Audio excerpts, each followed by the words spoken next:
Hello everyone and welcome back to Karate Does Jiu-Jitsu.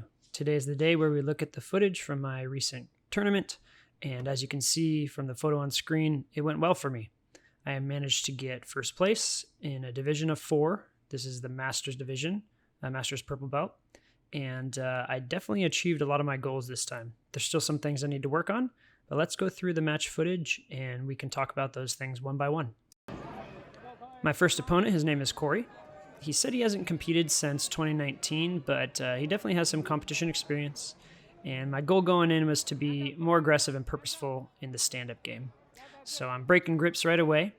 I want to get an arm drag and get to his back somehow. So you're going to see me as we focus on these grips once one of the refs gets out of the way here, that I'm going to continue to break his grips and look for my 2-on-1 on his right arm. Meaning I want both of my hands grabbing, one hand around his sleeve and the other up by his tricep. And I'm going to look to pull it across my body and to get towards his back. If I see an opening for a single leg there, I'll go for it. But really I'm looking to circle around to his back.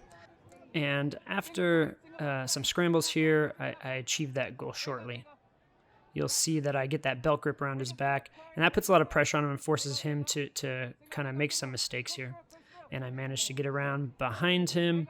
And here is kind of the main scramble of the beginning of this match. Now I have a cradle here, a wrestling cradle, meaning I have one arm around his head and neck and grabbing my other arm, which around his leg. And I'm using this to try and force him onto his side or his back. But he's doing a really good job of sitting tight and turtle and putting pressure and threatening my legs. So while I'm looking to circle around behind him, he's not making it easy for me until finally I'm able to secure him on his back, and that's 2 points for the takedown. Now I'm trying to stay calm in this position because he has a very strong grip over the top of my back here onto my belt. And if you rush that, you can get swept pretty easily. So I'm looking to maintain my balance and start to break these grips as I get strong grips of my own on his pants and his collar until I'm able to circle out. And unfortunately, he's looking to get back towards turtle, which is something that I'm definitely need to work on next time, is to adjust these grips so I don't have to continue to fight this turtle position when I should be passing and securing that pass.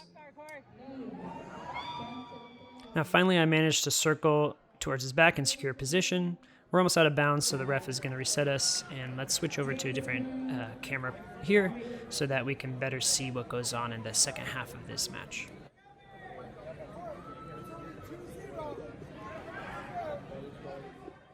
As you just heard his coach yell out, it's only 2-0 currently. I got 2 points for the takedown, but I'm going to quickly implement my game here. I'm really proud of the second half of this match in particular, how I managed to work my passing systems into knee ride, into mount, and end up getting 11-0 scored towards the end of this match here. You see how I'm bringing my knee straight off to the side while I have my grip on his collar. I switch that grip towards his arm that's pushing my knee back towards his half guard, and I pull that up, which allows me to pop my leg through.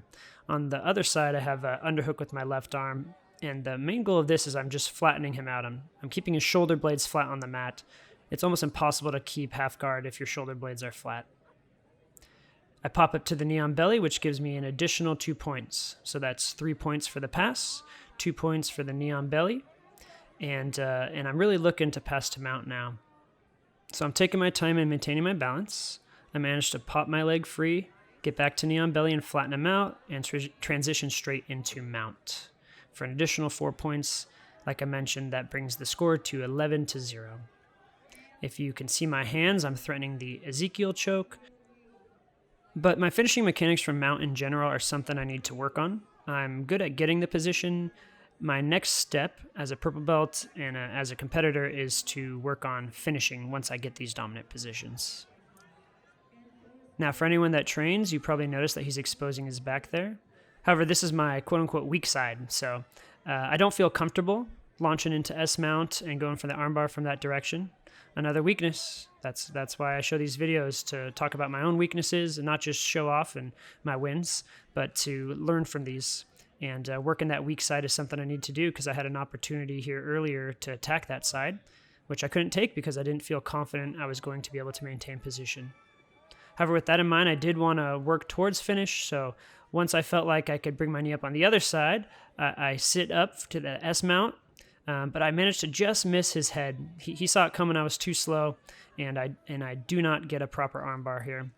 I'm up 11 points, so I wasn't too worried about it. I knew we were short on time, and I'm pretty comfortable with my guard. So at this point, pains me to say it, but I'm kind of just coasting to victory at the end here. My coach says to throw my hook in for lasso, which I do. I get my knee too far, so I end up almost letting him kind of pass there, but I actually had a really strong grip, and that's something we've been working a lot recently, so I didn't feel in too much danger. And really I felt comfortable towards the end of this match. That leads us to our finals match. My opponent, his name is Anthony Nieto.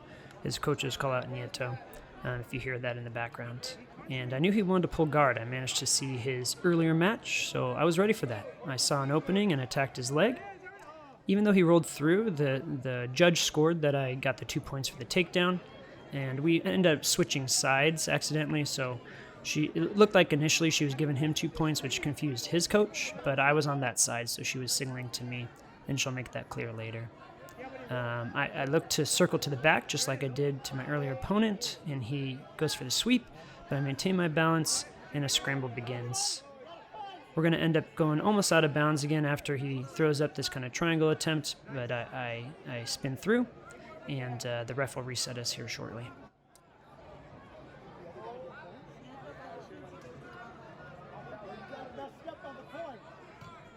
So you can kind of hear the confusion. His coach is yelling out that she messed up on the points, and she's talking to him a little bit. I don't think you're really supposed to yell at the ref, but she's shaking her head and signaling that no, the points went to me.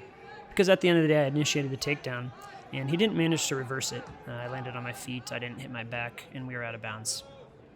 She resets us back to that same starting position, and the battle begins here for a while.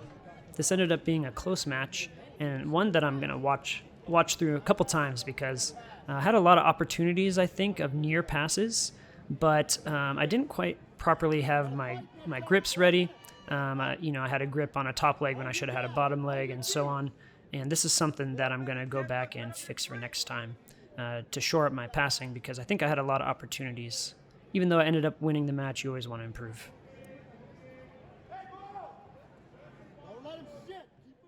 So I see that he's looking for the triangle attack here. I slipped my hand through and got my posture up right away. I wasn't in too much danger there, but he has this strong grip on my leg, as you can see, which really stifles my passing for a while. I probably should have been controlling my grips better. My hand is kind of stuck in my sleeve here, so while I'm looking to control his leg, I'm really trying to get my hand free. And I managed to pop my hand through my own sleeve and kind of circle my wrist out, which lets me continue my own attacks. But that's why we're kind of stalled here because I don't really have access to my left hand until you finally see it pop free there.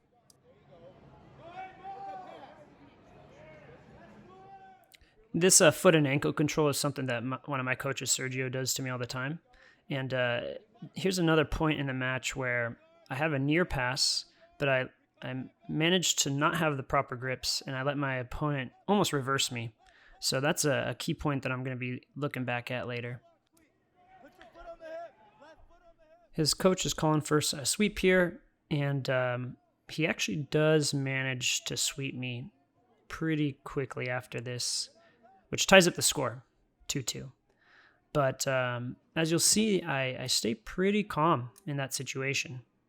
And I'm kind of proud with how I reacted.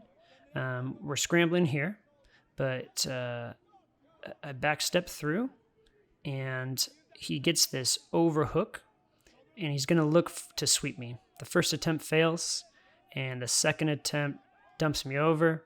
But you can even see here that as I establish my grips, I'm not panicking at all. I play guard a lot, and I feel confident in this position. I notice he no longer has grips on my pants, so I wrestle up, and he just kind of falls to his back. His coaches were not pleased with this. He managed to give me 2 points, and now I'm up 4-2. You can even see the ref smiling a little bit because this happens to all of us, but I think he just kind of lost his focus in the moment, fell to his back, and essentially gave me the sweep there. I mean, I definitely initiated it by wrestling up, but he probably would have fought a little bit more for it. I think I would have managed that takedown either way from the positioning, but it's something that happens to all of us when we compete. It's easy to lose focus. Now here's another point where I have a very near pass. If he didn't have that grip on my sleeve there, I think I would have definitely completed the pass. And that's something I'm going to be going back and looking over again.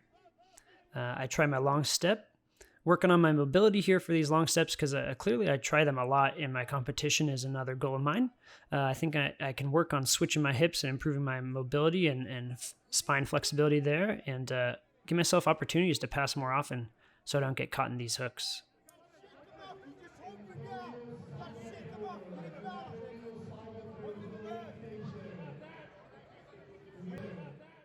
So we're a little bit off screen here with that monitor blocking the view, but the match is almost over.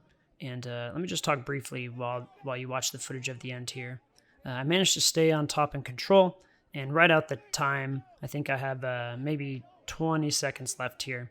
And overall, I'm proud of this performance. Anthony was definitely a great opponent, but I felt in control for the majority of the time. Even when I was swept, I was only on my back for maybe 5 seconds before I managed to wrestle up and sweep him back. So while the score was 4-2, I definitely felt in control for the entirety of the match, and I felt in control for the entirety of the tournament. I managed to implement my Jiu-Jitsu, which means that I wasn't sitting there waiting for other people. I was constantly on the attack, both standing and passing. There were times where, of course, they got advantageous grips. You know, they're purple belts just like me. That's what tournaments are about. Everyone is good. Everyone's talented.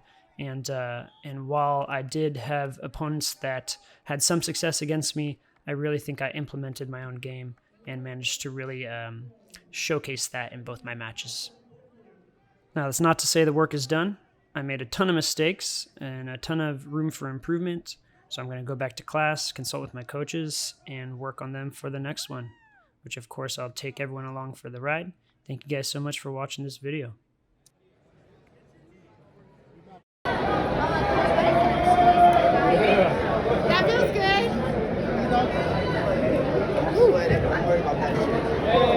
Male purple master 36, light D. In third place, Corey Watanabe. In second place, Anthony Nieto. In first place, Patrick Prager.